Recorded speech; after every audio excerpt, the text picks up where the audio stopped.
Alam nyo guys, gusto ko lang i-share sa inyo na nakakataba ng puso na kahit papaano ay nagiging effective ako para sa inyo. Sa totoo lang guys, kukunti lang talaga yung nanonood sa akin. Yung magkaroon lang ako ng 200 views tsaka 10 hearts, masayang masaya na ako no? Obvious naman na small TikToker lang ako.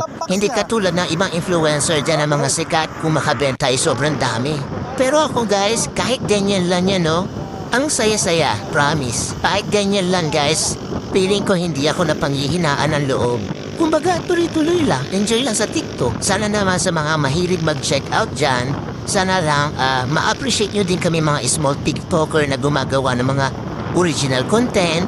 Hayaan nyo na yung mga influencer, mayayaman na yun. Yung tipong sila naka-iPhone 14, yung mga video camera nila, gaganda.